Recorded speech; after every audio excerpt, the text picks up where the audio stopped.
Dante wrote, "The path to paradise begins in hell." Join Deacon Don Prendergast and David Fortin as they discuss the tools men need to build the domestic church and the spiritual weapons to defend it. This is Through the Fire. Hey friends, welcome to this episode of Through the Fire. This is a special episode. It's the last one that we're doing as we talk about Father Louis Camelli's book. I'm joined, as always, by my good friend, Deacon Don Prendergast. Hey. Deacon, good to be with you, man, my friend. Good to be with you. Yeah, Deacon, I want to say thank you for tackling this subject. This is not a subject it's not an easy subject to talk about. No, it's not. It's not. And it cuts everybody. I mean, we've all, listen, the reality is just part of the human experience is there are aspects of our personality, aspects of our life where, we're frail, we're weak, we give in. And so this last one, discouragement, man, this is a big one.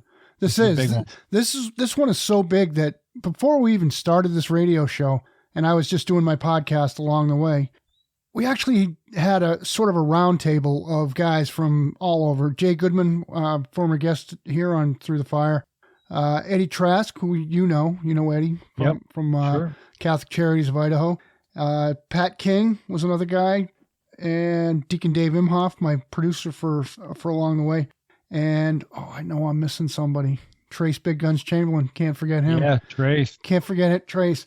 But we sat around, and this was really a topic that I think once you start making some hay in this world of evangelization, I think the devil really wants to try to shut you up, and discouragement is his primary tool in that.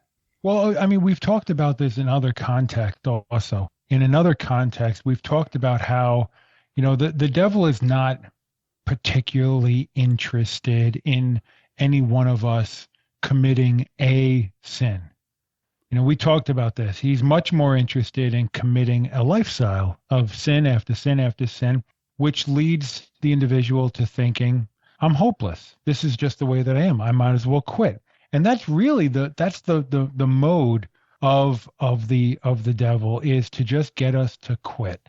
And he'll use whatever, it's like the old saying, you throw the pasta up against the wall to see if it sticks. Well, the devil's going to throw everything up against the wall and see what sticks. And for one person, it may be one aspect, and for another person, it's another.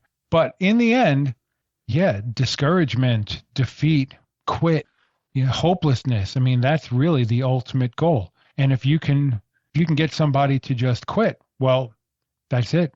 Game over. The fight's done. Discouragement, to me, seems like it's a very painful, an internally painful process, because it leads to depression. It leads to other mental issues.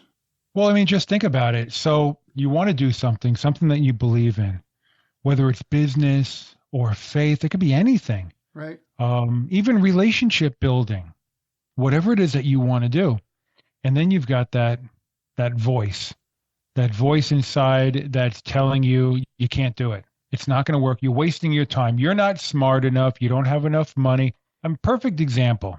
I hear this so often. You talk to a young married couple, and sadly, more often than I would care to hear, I would hear some sort of commentary of, well, we don't make enough money yet to have kids. Maybe next year, maybe this, maybe that. And what ends up happening is they postpone building a family, and then there's ultimately regret, because sometimes the family just doesn't come. Yeah, and they get dogs instead. And then they have their furry children instead of real children. Yeah. But discouragement, man, it's brutal, because you're absolutely right. It's really an interior battle, and it's something that I think it was Pope John Paul II, John Paul the Great. I think he was the one that really brought to light the fact that in the Bible we will find in one form of another the words, "Do not be afraid." We will find those words, "Don't be afraid, don't be frightened." We'll find those words more than 365 times. And so what he would often say is, we have enough enough instances of do not be afraid where we could really lean on that every single day of the year. And that's really that's at the heart of discouragement is fear. Fear.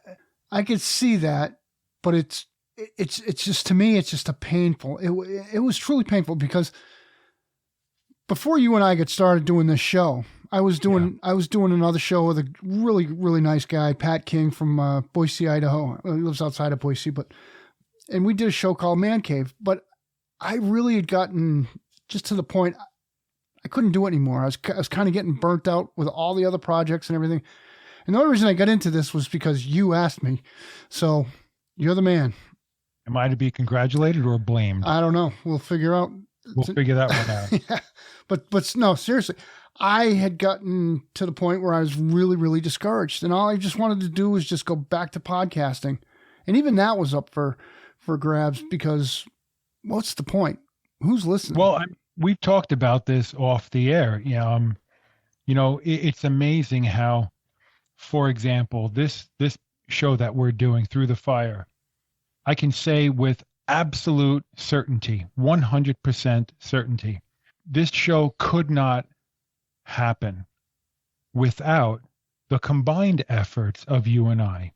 I truly believe without you, I'd just be putting up some backyard reflections on Facebook, and that's pretty much as far as it would go. So I absolutely need you to be in this endeavor with me. And so this is part of the discouragement fight.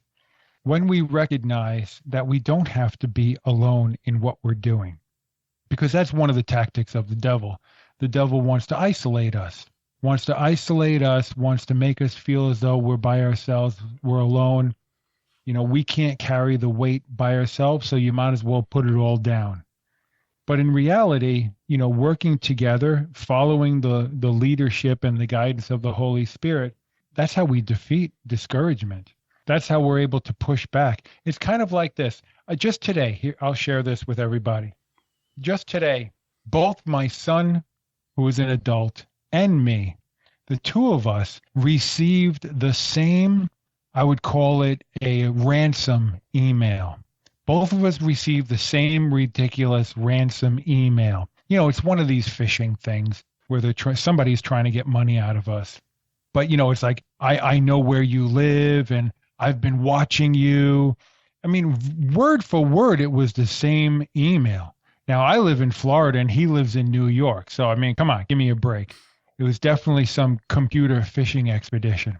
But in isolation, talking to my son, when I shared with him this crazy email that I got, he said, "Oh, I got the same one. I was a little bit concerned, but since you've got the same exact one, I can just disregard it as being nonsense." See, that's what the devil wants us to do. The devil wants us to stay in isolation, because when we're in isolation and when we don't have the ability to verify anything or to bounce ideas off of other people or to work in community with other people, well, then it's easy to believe things that are just not true. And the greatest lie is you're not good enough. Deacon, I got to go back a couple of episodes when you had mentioned how Judas went and committed suicide while Peter stayed within the community. Yeah. So I'm convinced. Yeah. I was surrounded by a group of guys that I really, really trusted, and I confided in them, and they were there for me as brothers. So that's the difference. It is the difference. I mean, I've argued this point in the past, and for those that may have never heard it before, here's what I'm talking about. I think Judas gets a bad rap. Now, of course, Judas is known as the one that betrayed Jesus, but was he the only one? Was he the only one that betrayed Jesus? Because then there's Peter. Peter denied Jesus 3 times. Through the lens of sin, can we honestly say that either of the two sins was worse than the other? And so really, what is the difference? In fact, we can say even Judas tried to fix things by going back to the temple hierarchy and throwing the money back at them, saying, "I don't want this, take it back." So we can even say that, well, Judas tried to fix what he broke.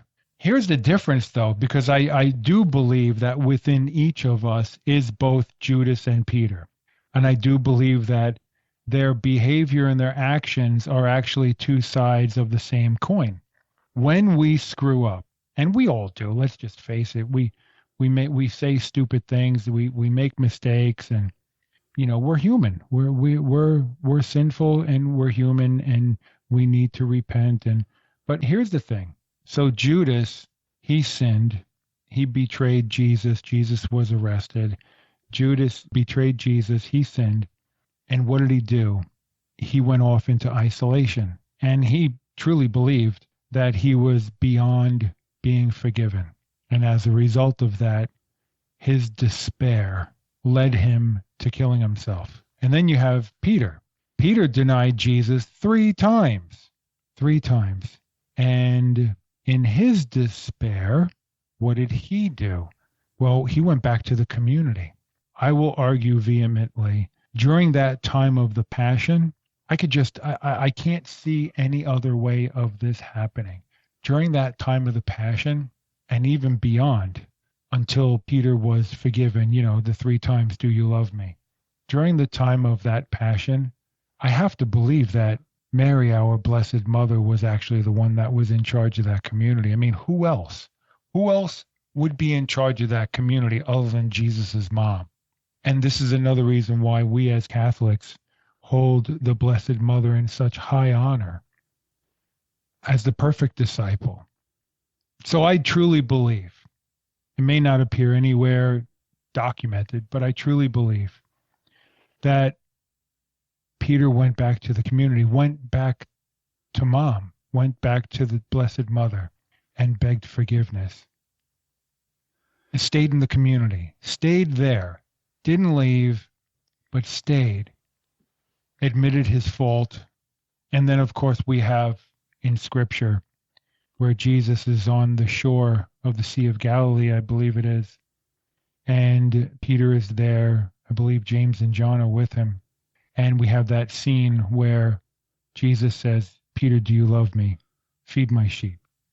Peter, do you love me? Feed my lambs. Peter, do you love me? Feed my sheep. And the 3, we trust that the 3 denials were forgiven through the 3 questions of, do you love me? Feed my sheep, feed my lambs, feed my sheep. And so through that, we see how devastating discouragement can be, and how the devil just loves to pull us into isolation and make us think, you know what, you can't do it.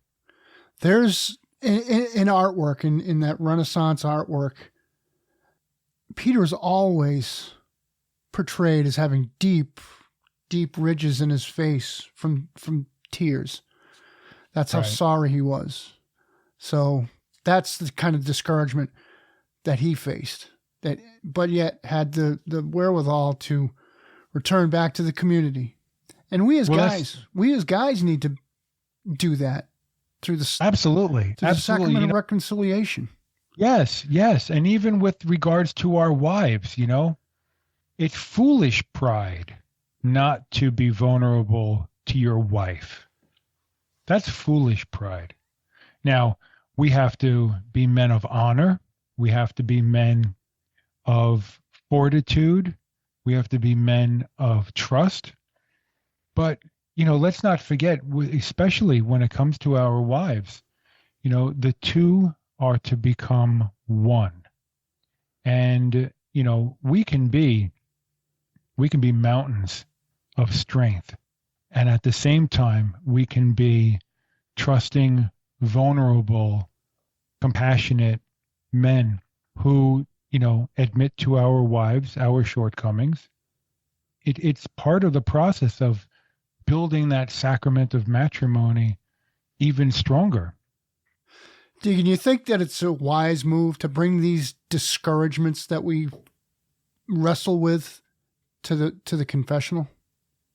Oh, absolutely. Because, part of the sacrament of reconciliation, here's the funny thing, in modern society, and when I say modern society, we can even go all the way back to the 20s. We can go back to right after World War I, because right after World War I is where we start to see the emergence of psychotherapy with Freud and whatnot. Right. So going back to around that time with Freud, what we see is psychotherapy over time. Psychotherapy has very much substituted for the sacrament of reconciliation. Because when we think about it, what is psychotherapy? Well, you go into the counselor's office, and the first thing you do is you confess. You confess to the counselor, here's what's wrong. Here's what I did. Here's what I didn't do. It's a confession.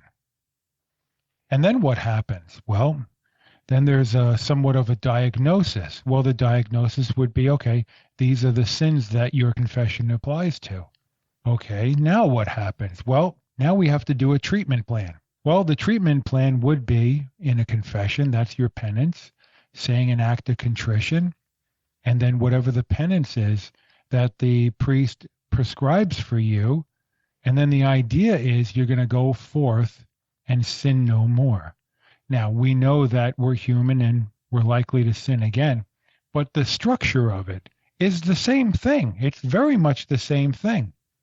And so when we're struggling with whatever difficulties that we're struggling with, we should absolutely bring it to the confessional.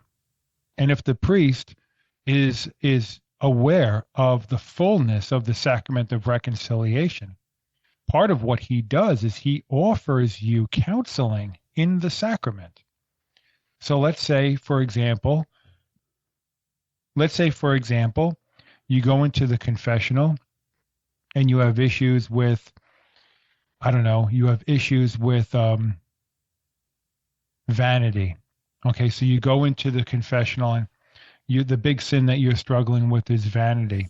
You spend all kinds of money on clothing and even makeup and hairstyling products, and you're always looking in the mirror and you don't care about other people, and you make comments about their looks and you're always talking about your own looks. Okay, so let's say that's the sin. Well, when you go into the confessional and you start saying, Father, yeah, I was making fun of some people by the way that they look, and I'm comparing them to me, and I know that I pay more attention to my looks than I'm supposed to. If that's your sin, part of what the priest should also be talking about is asking you, well, why is it so important that you place that much attention on this issue of vanity? And he should spend a little bit of time in counseling, speaking to you about, how it's not helpful, it's harmful. And so there is a direct relationship there between counseling, psychotherapy, the confessional. And so you should absolutely bring the issues that you're struggling with. I'll be honest, when I go into the confessional, sure, I'll bring my list of, I said this, I did that, or I didn't do that. It's both sins of omission and commission. I'll bring the list, but then what I will do, and I welcome others to do the same thing, I will, as part of my examination of conscience, I will try to find what is it that is the anchor sin. What is it within me that is the anchor sin? Like, is it pride, or is it covetousness? Is it judgmental? What is the anchor sin? Right. And then I will say to the priest, and Father, I really think that I'm having particular difficulty with this. And then I give the priest the opportunity to speak to me about what that, let's call it the anchor sin. Mm-hmm. But it's all part of the same thing. And this is the process that we're called to undertake. There is a limit to what you can do in the confessional. You get absolved of your sins, but you're not there to psychoanalyze your No, it's not a clinical process. It's a pastoral process. So we should be very, very clear about that. It's a pastoral process, not a clinical process. You're not going to receive a mental health diagnosis, but it's a pastoral process. And then, of course, you really can't spend an hour in the confessional because there's probably other people that are waiting online. But it doesn't mean that you can't call the rectory or the parish office and ask if you can make an appointment with one of the priests. In that case, you'll be able to spend more time And maybe, and Dave, what we're talking about here is pastoral counseling. Right. That's what we're talking about, pastoral counseling, where you spend time periodically, whether it's once a month or once every couple of months, you spend time and, you ask the priest, the deacon, sometimes it's lay members who have special credentials. You ask them, you welcome them into your life. Right. And then you ask them to take a look at the path that your life is on. And it's not that they're going to tell you what to do, but they will walk the journey with you and offer you insight to help you make your own decisions. Because quite honestly, nobody can live your life except for you. But I've done pastoral counseling in the past, and it's a temptation to say, "Oh, you need to do this." It's a temptation to say that, but that would mean that I'm living their life for them. But instead, it's kind of like, think of it as you're driving down the road, and me as the pastoral counselor, I'm sitting in the passenger seat. I'm not driving. I'm sitting in the passenger seat, and I'm the one going, "Hey, you see that squirrel over there? Hey, did you see that cat? Looks like there's a little bit of a traffic jam up ahead. What are you going to do?" I mean, that's the process there. And by doing that, it does help to diminish the discouragement, because it does give you, if you're paying attention, it does give you a deeper understanding of the struggles in the world and the solutions to those struggles. Continuing on with our discussion about discouragement, I think, and tell me what your feelings are on this, that a lot of suicides, I've heard that a lot of suicides are not people that want to kill themselves, but they just want the pain to end, that pain of discouragement. Do you agree? Well, here's the thing. It's interesting that you bring up suicide, because, of course, we know for many, many, many, many, many, many years, it was always a belief that anyone that kills themselves, it's a one-way ticket to hell. In more recent years, the church has changed their stance. When we understand what the dynamics are, what's necessary to commit a mortal sin. So if you die in a state of mortal sin, yes, you're going to hell. So we don't want to die in a state of mortal sin. What's the criteria for mortal sin? Well, there's three of them. The first element, it has to be a serious sin. Okay, well, killing is a serious sin. We have a commandment that talks about that. So that's the first thing, is it has to be a serious sin. The second thing is you have to know that it's a serious sin. So if there's, a precept of the church that you just don't know, well, how can you be held liable for something you absolutely did not know? So that's the second thing. First thing is it has to be a serious sin. Second is you have to know that it's a serious sin. And then here's the third thing, is you have to enter into it willingly. You have to be free. You have to enter into it freely. So, for example, let's do it this way. This is an old example. Stealing.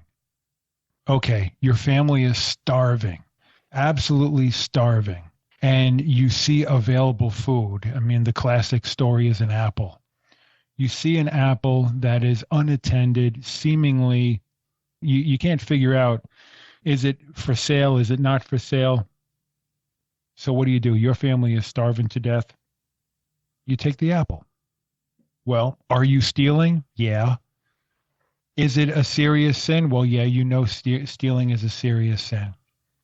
But are you free? Nah, that's the big one. Are you free? If you are responsible for your family and you know that your family is starving, I mean, you haven't eaten in days. Your children, you can see bones in their chest. I mean, the pressure is unbelievable. Can you truly say that you are free in that moment? Well, that's a good debate. I would say, no, you're not free. And actually, the same is true for suicide. Is killing a serious sin? Yes. The individual who commits suicide, did they know that killing is a serious sin? Okay, well, let's say yes. Let's say they grew up in the church. Now comes the last part. At the time that the person committed suicide, were they free? That's a tough one, especially the way that we look at mental health nowadays when we have depression and other aspects of mental illness. Well, it may very well be that the person was not free. And so the church has kind of moved its position not on the teaching of what sin is, but the position of committing suicide in all accounts is a one-way ticket to hell. The church has abandoned that position and has more so embraced the question, is the person free? Because if you're suffering from a mental illness, you're clearly not free. Right. I asked Father Chris Alar on my podcast if the people at 9/11, the ones that jumped, great example, if they had committed suicide, and they weren't. They right. Perfect. He doesn't believe that they were, because I agree completely. They had no choice. Yeah, it's like, okay, do I burn to death in the building, or do I not burn to death, but I'm going to die anyway? You know, it's are you mentally free? And yeah, I agree completely. I would find it incredibly difficult to believe that God would judge those individuals and not welcome them into heaven, because they chose not to die through fire, but instead through impact, let's say. I agree. I'd like to talk to you a little bit about, does our society today, the secularism that we face, does that cause discouragement? Okay. That's all the time we have this week. Tune in next week at this same time for the conclusion of this broadcast. Don't forget to check out Deacon Don Prendergast on Facebook at Through the Fire. You want to check him out on YouTube, you go to Through the Fire with Deacon Don Prendergast, Rumble at Deacon Don, and you can always check both of us out at www.castingthe.net. Go there and check out the Through the Fire page, and please leave a question that you'd like for us to answer. Whatever radio station you're hearing this show on, let the radio station know what you think. Send an email and share the program with other people. When we come back, we'll continue our conversation about ordinary works of the devil, discouragement. The preceding program was the Spirit of Truth Radio Arts original program for CastingThe.net.